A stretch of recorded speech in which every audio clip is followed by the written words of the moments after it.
बोल नहीं सकता, कोई बात नहीं, मैं तेरी आवाज़ बनूँगी। तू चल नहीं सकता, कोई बात नहीं, मैं तेरे साथ चलूँगी। लोग कुछ भी कहें, तू हिम्मत मत हार, मैं तेरा हौसला बनूँगी। ये चंद लाइनें रिश्का मिश्रा के ऊपर सटीक बैठती हैं। वो उन बेज़बान लोगों की ज़बान बनी हुई हैं, जो समाज से कुछ कहना तो चाहते हैं, लेकिन कह नहीं पाते। वे अपना दर्द समाज में बाँटना तो चाहते हैं, लेकिन बेदर्द समाज उनको समझना नहीं चाहता।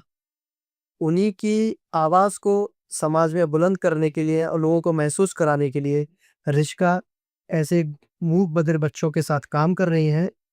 तो सबसे पहले रिश्का मिश्रा, आपका स्वागत है हमारे पॉडकास्ट में। तो नमस्कार। पहले सवाल ये है नमस्कार सभी को। मेरा सबसे पहला सवाल ये है कि साइन लैंग्वेज है क्या?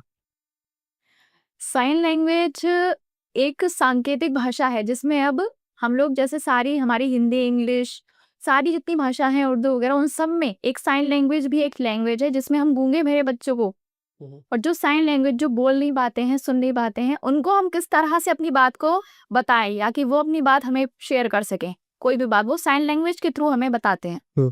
तो कैसे आप फ़ील करती हैं कि बच्चा क्या समझना चाहता है? कुछ ऐसा आइडिया होता है कि कुछ बच्चा कहना चाह रहा है उससे? जी, जी। अगर बच्चा साइन लैंग्वेज में कुछ भी बात नहीं बता पा रहा है, उसको साइन लैंग्वेज भी नहीं आता, तो उसके चेहरे के हाव-भाव को देखकर, अगर वो एक्सप्रेशंस खुश होगा तो वो स्माइल करेगा और दुखी होगा तो फिर उदास होके या टेंशन में होगा तो वो अपने चेहरे के हाव-भाव से उसको पढ़ना, हुँ। वो साइन लैंग्वेज में आता है। ठीक है, मान लीजिए बच्चा टेंशन में है, तो आप जी। उसे कैसे रिलैक्स करती हैं? अगर बच्चा टेंशन में है तो उसकी मैं चेहरे को देखूँगी कि अगर उसकी फिर मेरे को साइन लैंग्वेज में थोड़ा बहुत मुझे आना चाहिए कि मैं इस बच्चे को किस तरह से उसकी बातों को समझूँ। क्या पूछती हैं आप उससे साइन लैंग्वेज में? कैसे पूछती हैं उससे? जी। अगर बच्चा टेंशन में है और अपनी बात एक्सप्लेन नहीं कर पा रहा है, तो वो बच्चा मुझे साइन के थ्रू बताएगा कैसे? कि मैं टेंशन में हूँ। वो कैसे बताएगा? वो कहेगा कि मैम मैं बहुत टेंशन में हूँ, मेरी लाइफ में बहुत ज़्यादा टेंशन चल रही है, सर में बहुत दर्द है मेरे। टेंशन के थ्रू मैं बहुत परेशान रहता हूँ। फिर मैं उसकी बात को जब उसकी सुनूँगी, फिर मैं उसको एक्सप्लेन करूँगी कि टेंशन किस बात की टेंशन है? क्या बात है? पढ़ाई में, लाइफ में किस चीज़ में तुमको टेंशन है? हुँ, हुँ। ठीक है, एक सवाल मेरा ये है कि जैसे कि मैं इस सांकेतिक भाषा को नहीं जानता, ठीक है? और मेरे सामने ऐसे बच्चे या कुछ ऐसे लोग आते हैं, तो मैं कैसे उसे समझूँगा और कैसे उसे समझाऊँगा? साइन लैंग्वेज वैसे सभी लोगों को थोड़ी बहुत इतनी आती है कि आदमी लिप रीडिंग भी कर लेता है। अगर हमें किसी को आप अगर किसी शादी फंक्शन वगैरह में गए हैं और आपको फ़ोन मँगा रहा है किसी से, तो आप अगर वहाँ ढोल नगाड़े बज रहे हैं लेकिन आप फ़ोन नहीं मँगा सकते हो। लेकिन आप इशारा कर सकते हो कि मेरे को फ़ोन चाहिए। हुँ। तो फ़ोन का साइन लैंग्वेज इतनी साइन लैंग्वेज नॉर्मल सभी हर एक जने को आती है। कि वो एक्सप्लेन कर सके भई हमें फ़ोन चाहिए, पानी पीना है, चाय पीनी है। हुँ, हुँ। ओके, आपने इस प्रोफ़ेशन को क्यों चुना? मैंने ये प्रोफ़ेशन इसलिए चुना क्योंकि जब मैं छोटी थी तो मेरे नाना जी जब स्कूल में टीचर थे, हुँ, 60 साल उन्होंने पूरा अपना योगदान इन्हीं बच्चों में ही दिया है सिर्फ़। हुँ, और जो संकेत मुखबद्र विद्यालय स्कूल है, वहाँ पर वो प्रिंसिपल भी रहे हैं। हुँ। तो वहाँ पर सभी बच्चे डेफ़ हैं, पूरा स्कूल सारे डेफ़ का ही है, कोई इसमें नॉर्मल बच्चा नहीं है। तो उनको पढ़ाने में पूरा उन्होंने योगदान दिया। तो उनसे मैंने नाना जी को देखकर मैंने सीखा कि अगर ये इस बच्चे को पढ़ा रहे हैं, तो मैं भी इस बच्चे को पढ़ा सकती हूँ ताकि इसके माँ-बाप भी खुश हों। हुँ, हुँ, वो माँ बोले, हुँ। अगर उसके माँ-बाप बहुत परेशान है, हमारा बच्चा बोलता नहीं है, तो अगर मैं उसको सिखाऊँ माँ बोलना, तो वो माँ बोलेगा तो चेहरे पे जो खुशी होती है माँ-बाप के, इसलिए मैंने माँ वाला कैसे प्रोफ़ेशन। बोलते हैं? साइन लैंग्वेज में माँ कैसे बोला जाता है? सर साइन लैंग्वेज में माँ यहाँ से बोलते हैं नेज़ल साउंड, माँ।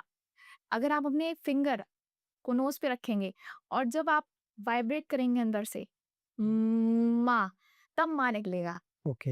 हाँ। हुँ। अच्छा, डीफ एंड डम्ब जो बच्चे हैं, ठीक है? वो अल्फ़ाबेट्स कैसे सीखते हैं? मान लीजिए एबीसीडी, जी, तो कैसे आप बताती हैं उन बच्चों को ये ए है, ये बी है, ये सी है, ये डी है? वो कैसे? एबीसीडी सर एबीसीडी फिंगर्स के थ्रू सीखते हैं। हुँ, अगर मुझे किसी बच्चे को साइन लैंग्वेज के थ्रू उससे बात करनी है, हुँ, हुँ। मैं पूरी बात भी अल्फ़ाबेट्स के थ्रू हो सकती है, पूरी बात। कैसे?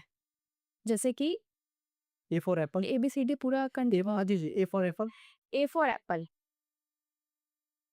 ए फॉर एप्पल, हुँ, बी फॉर बॉल, हुँ, सी फॉर कैट, हुँ, डी फॉर डॉग।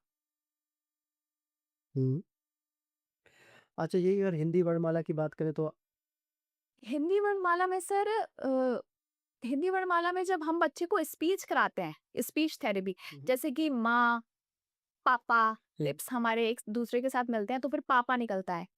तो हिंदी वर्णमाला में कोई इतने ऐसे शब्द अल्फाबेट मतलब वो नहीं है कि हम उसको साइन लैंग्वेज के थ्रू बता पाएँ। हम उसको ऑलरेडी इतनी स्पीच थेरेपी देते हैं बच्चे को कि वो ऑलरेडी सब कुछ नाम बोल लेता है, मम्मी, पापा, इसलिए उसको हिंदी की ज़रूरत नहीं पड़ती है। अच्छा, वो हमारे पढ़ाई के एक थ्रू हो सवाल जाता था है। कि बीच में हमने किसी दूसरे सवाल पे चले गए जी। कि आपकी फैमिली में ऐसे कितने लोग हैं जो इसी प्रोफेशन में हैं? मेरी फैमिली में सर मेरे नाना जी इसी प्रोफ़ेशन में थे, उसके बाद मेरी मम्मी, फिर मेरे मामा, मौसी, सभी लोग इसी प्रोफ़ेशन से थे। अब जो तीसरी पीढ़ी है वो मैं आई हूँ, तो इसी क्या घर प्रोफ़ेशन में। नहीं, ऐसा तो नहीं घर में ही आप लोग ऐसी बात करते हो? अब कभी सर यही शादी वाली बात जैसे मैंने आपको बताई कभी ऐसा पड़ जाता है तो फिर साइन लैंग्वेज तो आ ही मैं जाती देख है तो उसमें। यार ये कैसे फिर बात कर रहे हैं। ठीक है। अच्छा, गवर्नमेंट की योजनाएँ जो बच्चों को जी। के लिए ऐसे जी, बच्चों जी। के लिए स्पेशल बच्चों के लिए, ठीक है? तो उन्हें बच्चों तक पहुँचाने के लिए किस तरह से आप उनसे कम्युनिकेट करते हैं? कौन-सी योजना चल रही है उनके लिए? हाँ। मैं उसी साइन लैंग्वेज में जानना जी। चाहूँगा जो आप बताएँ। सर, योगी सरकार की तरफ से इस समय बहुत सारी योजनाएँ सभी नॉर्मल के लिए भी और जो डिसेबल बच्चे हैं उनके लिए भी बहुत सारी योगी ने योजनाएँ चलाई हैं, पहले योगी आप सरकार। ऐसे डिस्क्रिप्शन करिए फिर उसके बाद वैसे ड ठीक। तो योगी सरकार ने बहुत सारी ऐसी योजनाएँ चलाई हैं, जो डिसेबल बच्चों के लिए भी हैं और नॉर्मल पीपल्स के लिए भी हाँ, कि हाँ, इतनी सारी योजनाएँ हैं जैसे कि छात्रवृत्ति और 600 रुपए मासिक आय जो अभी स्टार्ट करा है हुँ, हुँ। और जो स्पेशल टीचर हैं, उनको विद्यालयों में भेजना कि हाँ, उनकी जॉइनिंग विद्यालयों में करना। जहाँ पर स्पेशल टीचर कोई भी एक स्पेशल टीचर है, तो एक विद्यालय में स्पेशल टीचर अब अनिवार्य कर दिया है कि हाँ, ये कंपल्सरी है। अब एक टीचर वहाँ पे है। कंपल्सरी बच्चों को पढ़ाने के लिए हो गया है। तो इसलिए इसमें ये सारी योजनाएँ चालू करी हैं जैसे 600 रुपए आय, मासिक आय और छात्रवृत्ति। बच्चों को कैसे बताएँगे आप? मैं बच्चों को वीडियो उसके यूट्यूब के माध्यम से बताती हूँ। छात्रवृत्ति योजनाएँ आप कैसे बताएँगी? दिव्यांग बच्चों के लिए योगी सरकार ने छात्रवृत्ति योजना 600 रुपए मासिक आय चालू करी है। हुँ, और विद्यालयों में एक टीचर का होना अनिवार्य है। जैसे हम किसी को मानसिक जो बीमार व्यक्ति है, उसको हम पागल नहीं कह सकते। जी। ऐसे ही गूंगा-बहरा बच्चे को क्या हम गूंगा-बहरा कह सकते हैं या कुछ और शब्द इस्तेमाल करते हैं? गूंगा बहरा पहले के जब कुछ साल पहले चला था तो वहाँ पे जो गाँव वगैरह के लोग होते थे, भाई गूंगा है, लड़की तो गूंगी है, लड़का गूंगा है। लेकिन अब उसका नाम चेंज कर दिया है। अब क्या है? उसका श्रवण बाधित ओके। श्रवण बाधित मतलब जो सुन भी नहीं सकता और जो बोल भी नहीं सकता, उसका नाम श्रवण बाधित कर दिया। सुनने भी ठीक लगे और सामने वाले को बुरा भी नहीं लगे, गूंगा-गूंगा कह रहा है वो। अच्छा, आप इस प्रोफ़ेशन में कई सालों से हैं और आपकी फ़ैमिली तो पिछले कई सालों से है। तो कुछ ऐसे पल जब आए हो तब आपको लगा हो कि ये बच्चे के साथ कुछ गलत हुआ या कोई ऐसा बच्चा जो आपसे सीख कर के बहुत सारी चीज़ सीख गया हो? जी। ऐसी चीज़ें बताइए? मेरे पास 2 साल पहले एक बच्चा आया था। हुँ। वो अभी भी मेरे साथ मेरे पास ट्यूशन के लिए आता है। वो हियरिंग इम्पेयर्ड बच्चा है, गूंगा-बहरा बच्चा है। तो उसको स्पीच थेरेपी कराती हूँ और वो बच्चा बॉक्सिंग भी करता है क्योंकि ये बच्चों के अंदर एक दूसरी कला भी होती है। ओके। अगर आप ये बच्चा पूरा नॉर्मल बच्चा तो है नहीं कि भाई इंटर भी बच्चा एक नॉर्मल बच्चा नहीं बन सकता है। लेकिन उसके अंदर जो दूसरी कला है जैसे कि कोई क्रिकेटर बनना चाहता है, कोई बॉक्सिंग में है। अब वो बच्चा मेरे पास बॉक्सिंग में है। तो वो बॉक्सिंग में उसने गोल्ड मेडल वगैरह काफ़ी जीते हैं। अरे वाह! लेकिन मैं स्पीच थेरेपी कराती हूँ उसको तो वो पूरा एक नॉर्मल की तरह हुँ। अखबार पढ़ना, किताब पढ़ना वो सीख गया है। अच्छा। अच्छा, कुछ ऐसी कोई चुनौती आपके सामने आई हो इस प्रोफ़ेशन को लेकर के? बच्चों को लेकर के कुछ? सर चुनौतियाँ मेरे पास सिर्फ़ एक यही आई थी कि माँ-बाप मेरे पास आए थे कि हम दोनों तो गूंगे-बहरे हैं, हुँ। लेकिन हमारा वो भी बच्चा गूंगे रहे? उनके फ़ादर भी, पेरेंट्स भी? हाँ, मम्मी-पापा तो हमारे गूंगे-बहरे हैं, लेकिन हमारा बच्चा जो है, वो नॉर्मल आप एक बार हमारे साथ चल के देखिए, नॉर्मल है कि नहीं वो बच्चा। हुँ। और हम तो नहीं बोल पाए हैं कभी, पूरा हमारा जीवन इसी में बीत गया कि हम अपने बच्चे से कभी भी ये ना सुन पाएँ, मम्मी-पापा हमने कभी नहीं सुना। लेकिन अब आप हमारे साथ चल के देखिए, ऐसा तो नहीं हमारा बच्चा भी हमें कभी बोल ना पाए, हम ही सुनने के लिए तरस जाएँ, माँ-बाप। हुँ, हुँ। तो जब मैं वहाँ पहुँची तो उस बच्चे ने उसको जब स्पीच थेरेपी कराई, यही माँ, पापा बोल के, तो उस बच्चे ने जब मम्मी और पापा बोला, तो उसकी मम्मी बहुत ज़्यादा खुश हुई और उनकी आँखों से आँसू आ गए कि मतलब मैं इस चीज़ को सुनने के लिए तरस गई। साइन लैंग्वेज में उसने बताया और मेरे बच्चे ने माँ बोला। कैसे बताया वो? जो फीलिंग्स थी उनकी, हाँ, वो आपको कैसे एक्सप्लेन किया वो? उन्होंने बताया कि मैं अपने बच्चे को मैं तो सुन नहीं पाई, पूरी लाइफ मेरी निकल गई। लेकिन मेरा बच्चा सुन नहीं सकता, बोल नहीं सकता, तो क्या ये माँ और पापा बोले ना, लेकिन उसने मम्मी और पापा दोनों बोले और उसकी आंखों से आंसू आ गए। अरे वाह! अच्छा ये साइन लैंग्वेज जो है वो ये हाथों की कला है या भावनात्मक जुड़ाव भी है इसका? ये सर हाथों की कला है और भावनात्मक जुड़ाव भी है। अगर मैं सिर्फ साइन लैंग्वेज में सिर्फ साइन करूंगी, सिर्फ साइन में करते रही और अब आपको साइन समझ में नहीं आ रहा, लेकिन अगर मेरे आप एक्सप्रेशन देखोगे तो आप ये कहोगे अरे कुछ कुछ जरूर ये खुशी वाली बात बता रही है या फिर अपसेट है इसलिए बोल रही है, तो एक्सप्रेशंस भी उसमें बहुत जरूरी है। क्या मूक बधिर बच्चे आपके होठों को भी पढ़ते हैं? मुख बधिर बच्चे को लिप रीडिंग आती है वो समझ जाते हैं? जी। अगर किसी माँ बाप का बच्चा साइन लैंग्वेज नहीं जानता है और अगर हम वो लिप रीडिंग करना सीख जाता है, अगर बहुत से माँ बाप होते हैं बच्चे पे ध्यान ही नहीं देते, ये साइन लैंग्वेज नहीं जानता है कुछ नहीं कर पाएगा, उससे बोलते भी नहीं है, उसकी सारी जो जितनी प्रॉब्लम होंगी उसको कहीं भी खुद ही से उसकी हेल्प करेंगे, उसको खुद से कुछ नहीं करने देंगे। ये भी प्रॉब्लम बहुत रहती है क्योंकि वो सोचता है अरे हमारा बच्चा ऐसा है कुछ नहीं कर पाएगा। फिर आप क्या करते ऐसे हैं नहीं, इसके लिए? उसके लिए लिप रीडिंग करनी आनी चाहिए बच्चे को, और जो बच्चे गूंगे भरा होता है वो लिप रीडिंग करना सीखता है। अब अगर मैं आया मैं यहाँ आई सर के पास कैमरे में पॉडकास्ट के लिए, तो उसको बच्चा साइन लैंग आप मेरा लिप रीडिंग करोगे कि मैं क्या बोल रही हूँ। आ अगर मैं आवाज नहीं निकालूंगी तो मैं मुंह खोलूंगी तो आप समझोगे मैंने पापा बोला लिप रीडिंग के थ्रू। तो बच्चे लिप रीडिंग कर लेते हैं ना? जी हुँ। अच्छा कोई गाना अगर बच्चे गाते हैं, तो कैसे गाते हैं? सर, बच्चे गाना नहीं गा पाते हैं वाले क्योंकि साइन लैंग्वेज में? हाँ साइन लैंग्वेज के थ्रू। हाँ हुँ। वो जब जैसे डीजे वगैरह कुछ बज रहा है, बूफर बज रहा है, वो उसको टच करके उसको फील करेंगे। ओके, अच्छा। उसको आप टच करिए तो आपको फील होगा। हाँ, हाँ।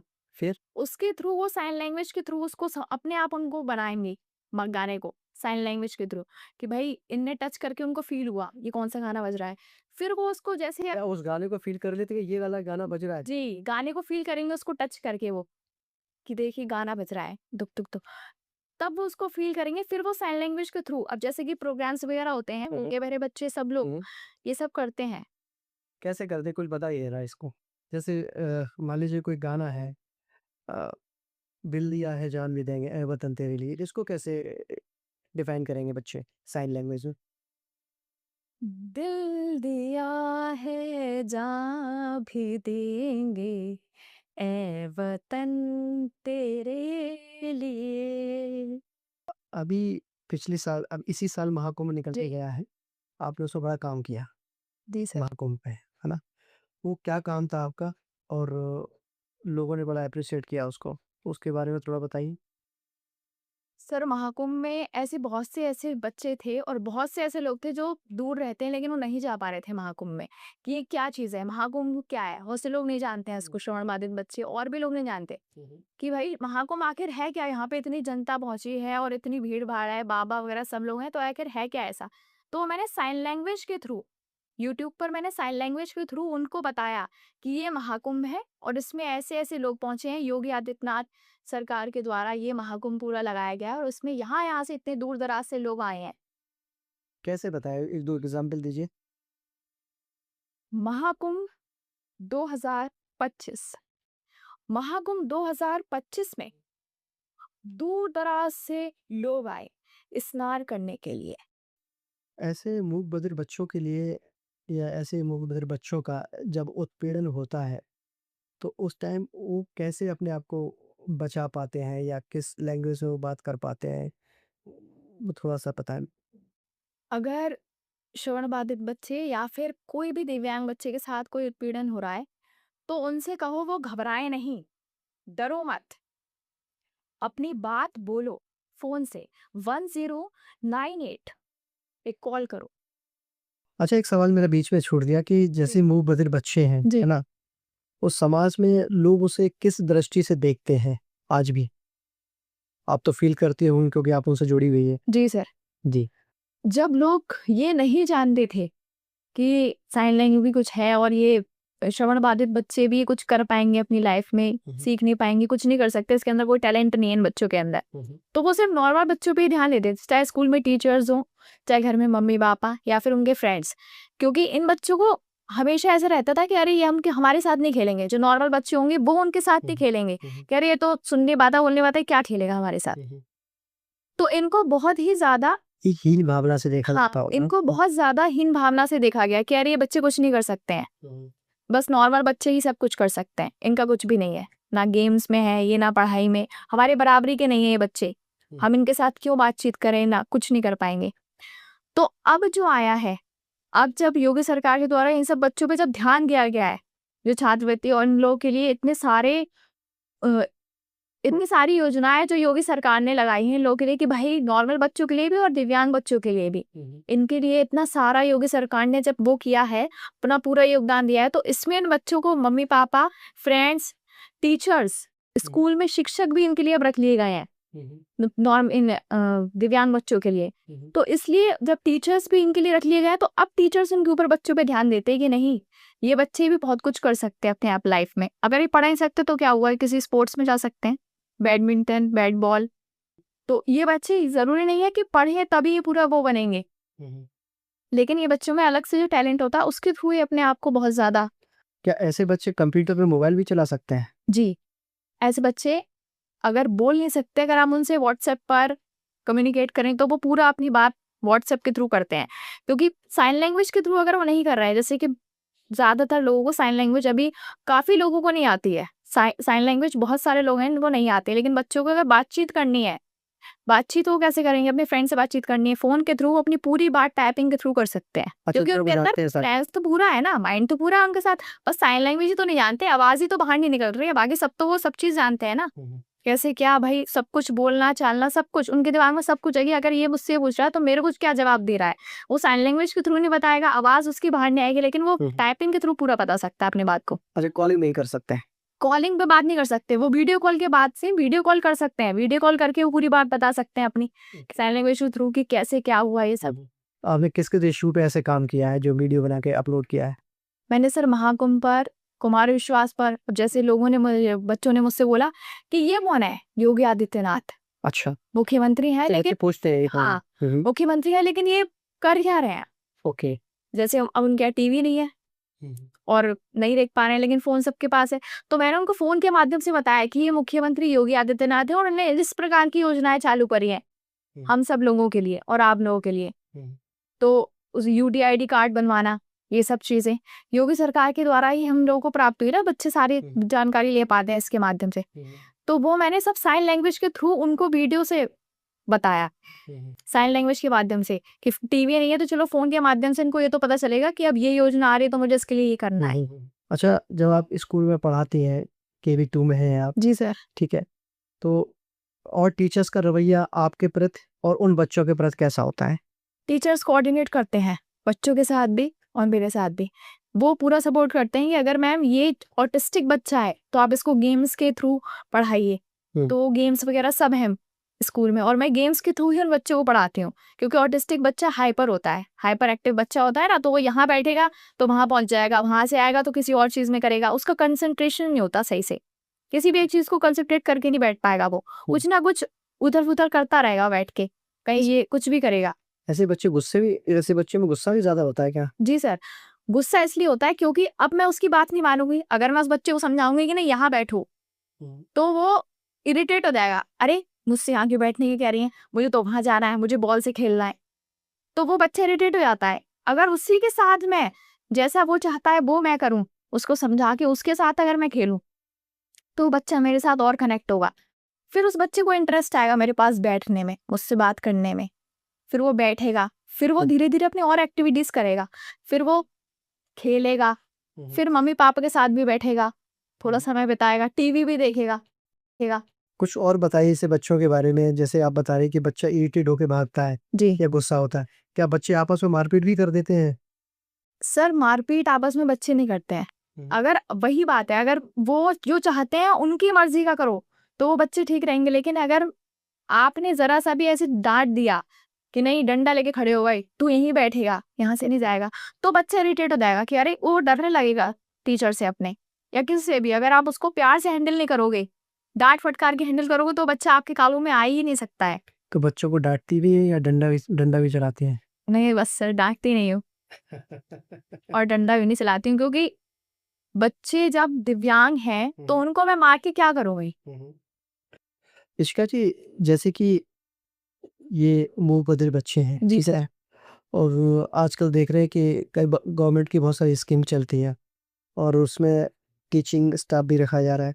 तो बच्चों को पढ़ाने का माहौल कैसा, क्या क्या कहाँ तक ये बच्चे पढ़ रहे हैं और किस किस फील्ड में है बच्चे अच्छी आगे बढ़ रहे हैं?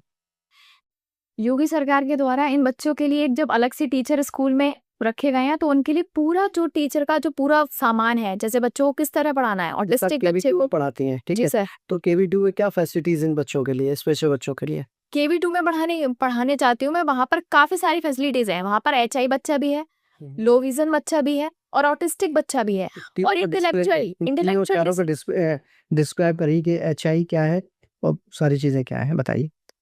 HI हियरिंग इम्पेयरमेंट, ठीक है। गूंगा बहरा बच्चा जो बोल नहीं सकता, सुन नहीं सकता। ठीक लो विजन में आता है जो कम दिखता है, जिसको लो विजन, मतलब कि बहुत कम देख पाता है वो।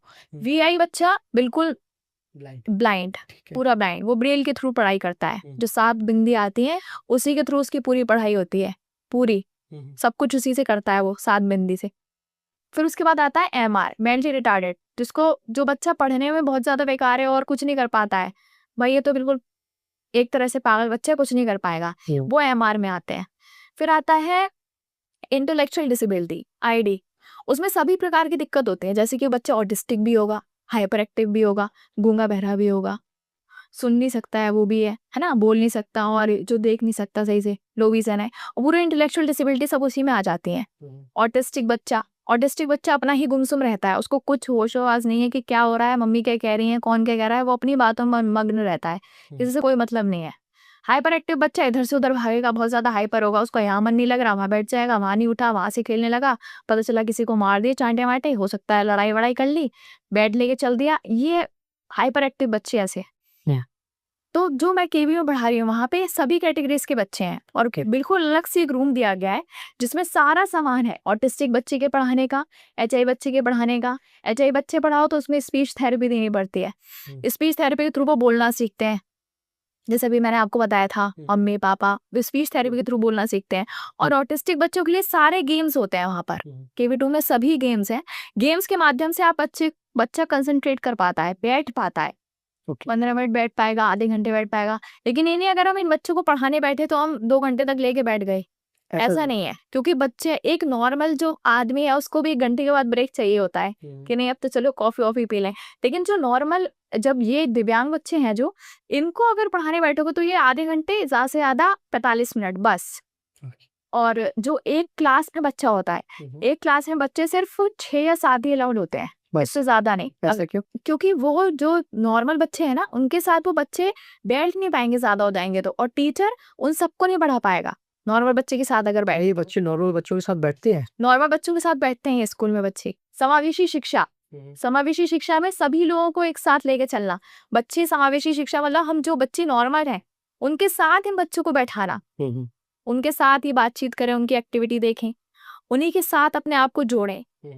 तो ये बहुत ही अच्छा सिस्टम वहाँ पर KV2 में बनाया हुआ है कि अलग से पूरे अपने बच्चे की तैयारी आप इसी रूम में बैठकर पढ़ाइए, और बच्चा 1 घंटे तक पढ़ता है, उसके बाद बस नॉर्मल 1 घंटे तक ही पढ़ पाता है वो बच्चा। एक दिन में 1 घंटा बस? जी।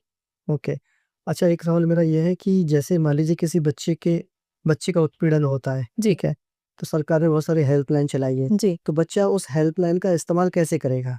बच्चा हेल्पलाइन का जब इस्तेमाल करेगा, उसके साथ कोई भी जैसे दुर्घटना हुई, कहीं जा रहा है, चोट लग गई उसके, कुछ और प्रॉब्लम हो रही है, उसको नहीं निकलने दिया जा रहा है, और उसके साथ वो भाई उसको कहीं लेकर गए, उसको साथ नौकर बना दिया, उसको नहीं अब तो ये काम करेगा, वो बहुत ज्यादा परेशान है, उसके साथ ये सब चीजें हो रही है, तो वो अपनी बात अगर उसकी कोई नहीं सुन रहा है तो वो 1098 पर पूरी अपनी बात वीडियो कॉल के माध्यम से पूरी बात बता सकता है। तो ये वाला जो कॉल है वो पुलिस पे पहुंचेगा सीधा से? जी 1098। एक सवाल यह है मेरा कि ऐसे बच्चे कहाँ तक एजुकेशन ले सकते हैं और किस किस फील्ड में इन बच्चों के लिए कुछ करियर है या नहीं है?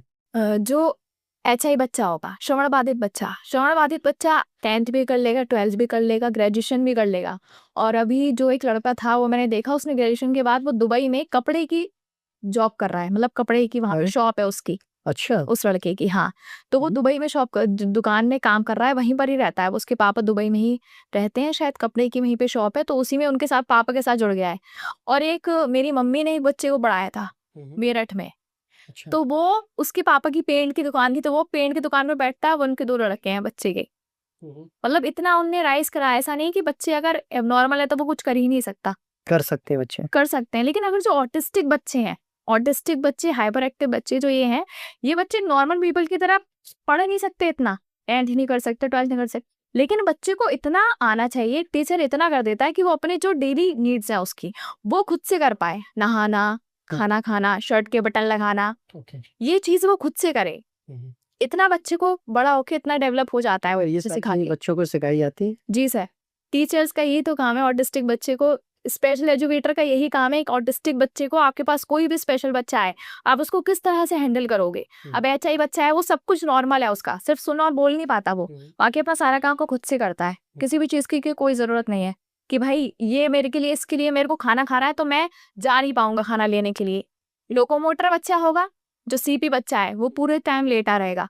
सेरेब्रल पाल्सी, जो पूरे टाइम लेटा रहेगा, उसके लिए एक हेल्प की जरूरत है मम्मी या पापा की, क्योंकि वो पूरे टाइम लेटा रहेगा, चल फिर नहीं पाएगा। उसके लिए व्हील चेयर, अब जो योगी सरकार के द्वारा व्हील चेयर बांटी गई हैं, जो आगे भी बांटी जाएंगी, अभी बांटती चली आ रही हैं, और जो आगे स्कीम चल रही है उसमें भी व्हील चेयर, बैसाखी वगैरह, जो इन सब दिव्यांग बच्चों को दिया जा रहा है, तो उसके थ्रू यहाँ पर एक हेल्प की जरूरत पड़ती है CP बच्चे में, सेरेब्रल पाल्सी बच्चे में, जो पूरे टाइम लेट रहते हैं, खा भी नहीं पाते हैं। लेकिन अगर HI बच्चा तो सब काम अपने नॉर्मल कर लेगा। ऑटिस्टिक बच्चे को टीचर्स को ध्यान और भी देना पड़ता है, इसीलिए एक वो होम बेस्ड एजुकेशन चालू करी है। होम बेस्ड एजुकेशन में जो बच्चे स्कूल नहीं आ पा रहे हैं, जैसे CP बच्चे मैंने आपको ही बताया, लेटे हुए हैं, वो पढ़ नहीं पा रहे हैं, वो कुछ कर नहीं पा रहे हैं, लेटे हुए लेकिन आ नहीं पा रहे हैं स्कूल। उनका मन है अंदर से स्कूल आने का, मैं भी बच्चों के साथ मिलूं, झूलूं, बात करूं, लेकिन वो कर नहीं पा रहे हैं। क्यों? क्योंकि वो लेटे हुए, उठ के चल कैसे पाएंगे वो। फिर तो उनके लिए होम बेस्ड एजुकेशन है। होम बेस्ड एजुकेशन में जो स्पेशल एजुकेटर है, जो इनकी टीचर है, स्पेशल टीचर जाता है, वो उसके घर जाएगी, वो उसको वहां पढ़ाएगी, आधा एक घंटा वहां पढ़ देगी।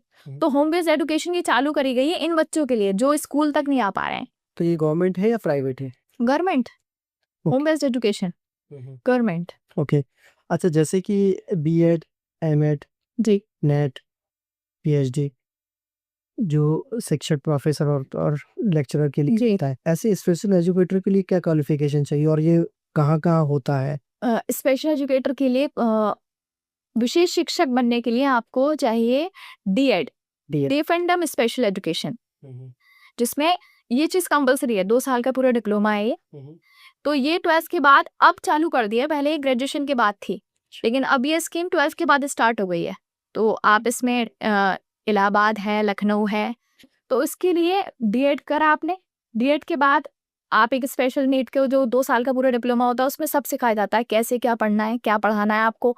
उसमें भी अलग अलग कैटेगरीज हैं। अगर आप DEd कर रहे हैं तो आप HI से करेंगे, VI से करेंगे, MR से करेंगे, या इंटेलेक्चुअल से करेंगे, सारी अलग अलग कैटेगरीज है। जी, VI विजुअल इम्पेयरमेंट के लिए है, जो अंधे बच्चे हैं, ब्लाइंड, उनको जो देखने में प्रॉब्लम होती है वो ब्रेल के थ्रू पढ़ते हैं। मैंने HI से करा है, हियरिंग इम्पेयरमेंट से, गूंगे बहरे बच्चों को पढ़ाने के लिए। ऋषिका से, जैसे कि मान लीजिए कोई स्पेशल बच्चा है, ठीक है, जी, तो उसके माता पिता को उसकी वो कंडीशन कब पता चलती है कि मेरा बच्चा गूंगा बहरा है या और भी उसके लिए कोई प्रॉब्लम्स हैं? जी, गूंगे बहरे भी अलग अलग है। एक है जो बच्चे ने जन्म लिया और तब वो गूंगा बहरा हमें कैसे पता चलेगा? हम घंटी बजाएंगे, डॉक्टर्स जब बच्चा ने जन्म लिया तो फिर डॉक्टर्स उसको चांटे मारती हैं, बच्चा रोए तो मतलब बच्चा नॉर्मल है, रो रहा है। तो अगर बच्चा कोई एक्टिविटी नहीं कर रहा, रो ही नहीं रहा है, तो फिर बच्चा, उसको कैटेगरी डॉक्टर लिख देते हैं कि आप इसका टेस्ट कराइएगा, क्योंकि हो सकता है बच्चा थोड़ा सा एबनॉर्मलिटी हो इसके अंदर। तो वो डॉक्टर्स बताते हैं। लेकिन अगर हमें बच्चा पता करना है कि ये हमारे बच्चे में क्या प्रॉब्लम है, हमें कैसे पता चलेगा? तो एक ऑडियोमेट्री टेस्ट भी होता है बच्चे का। अच्छा। ऑडियोमेट्री टेस्ट, जिसमें ये पता चलता है कि बच्चा कितना सुन सकता है, नहीं सुन सकता, क्या प्रॉब्लम है इसके। घंटी बजाइए, तालियां बजाइए जब बच्चा जन्म ले, ताकि उसको ये हम लोगों को ये पता चले कि बच्चा भाई नॉर्मल है। ऐसा तो नहीं कि हमें बच्चा नहीं सुन पा रहा है। इन सब चीज़ों के माध्यम से हमें ये पता चलता है कि बच्चा हमारा नॉर्मल है कि नहीं है, या कुछ इसके प्रॉब्लम है। और ऑडियोमेट्री टेस्ट होता है जब थोड़ा बच्चा बड़ा हो जाता है, तब उसको ऑडियोमेट्री एक मशीन आती है, उसमें टेस्ट लिया जाता है। हियरिंग इम्पेयरमेंट वाले लोग, तो श्रवण वाले बच्चों का टेस्ट ये कराना चाहिए। जी, ऑडियोमेट्री टेस्ट होता है, स्कूल में भी होता है टेस्ट। और अगर आपको साइकोलॉजिस्ट वगैरह, साइकियाट्रिस्ट वगैरह को आपको दिखाना पड़े, साइकोलॉजिस्ट को, तो वो भी ऑडियोमेट्री टेस्ट करवाते हैं। अगर आप कहेंगे अरे मेरे बच्चे में ये प्रॉब्लम है, तो वो भी ऑडियोमेट्री टेस्ट करते हैं कि भाई कितना सुन सकता है, नहीं सुन सकता, क्या प्रॉब्लम है इसके। अच्छा, दूसरा एक सवाल और था कि जैसे कि ऐसे स्पेशल बच्चे हैं, ठीक जी। है, वो उनके लिए आप जो जैसा कि बता रही है कि गवर्नमेंट ने बहुत सारी स्कूल्स में जी। फैसिलिटी प्रोवाइड कराई है, तो ऐसे बच्चों का एडमिशन कब हो जाता है और क्या उसकी प्रक्रिया पूरी रहती है? वो थोड़ा-सा बताएँ तो दर्शक हमारे देखेंगे। और मैं कह रहा हूँ कि आप उसी लैंग्वेज में ही बताएँ ताकि ऐसे लोग जी। सीखें उससे थोड़ा। अगर कोई पेरेंट्स अपने बच्चे को स्कूल में एडमिशन कराने के लिए बात करते हैं प्रिंसिपल से, तो उनको अपने बच्चे की आधार कार्ड, एक फोटो, आधार कार्ड और एक फोटो बच्चे की टीचर्स में स्कूल के सामने स्कूल में देंगी प्रिंसिपल को, कि उनका एडमिशन स्कूल में हो सके। एक आपने अभी हेल्पलाइन नंबर बताया था, ठीक है? जी सर। और मान लीजिए बच्चे का उत्पीड़न होता है या कोई परेशानी में है बच्चा, जी। तो कैसे वो कॉल करेगा और कैसे उसे मदद मिलेगी? वो हमें साइन लैंग्वेज में बताइए।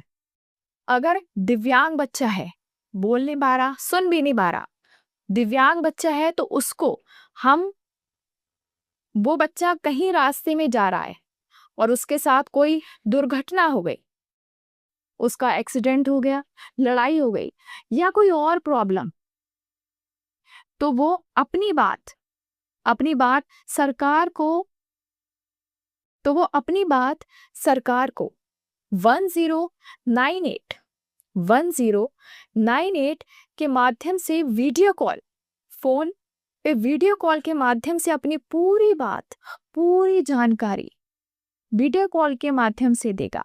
होम बेस्ड जो ट्यूशन चल रहा है आजकल, जी सर। टीचर्स घर-घर जा रहे हैं, वो गवर्नमेंट की क्या स्कीम है और उसमें क्या-क्या बच्चों को फैसिलिटी दी जा रही है? वो हमें साइन लैंग्वेज के थ्रू ही बताएँ आप। होम बेस्ड एजुकेशन में बताया गया है कि उसमें जो स्पेशल एजुकेटर है, वो होम बेस्ड बच्चों को, जो लेटे रहते हैं, बोल नहीं पाते और जो चल नहीं पाते, जो विद्यालय में नहीं आ पाते हैं, उनको होम बेस्ड एजुकेशन के थ्रू बच्चों को पूरा पढ़ाई का सारी व्यवस्था एक स्पेशल एजुकेटर करता है। बहुत-बहुत शुक्रिया रिशिका जी, आज आप हमारे पॉडकास्ट में आई। हाफ वॉल में मुझे बुलाने के लिए सभी का दिल से शुक्रिया।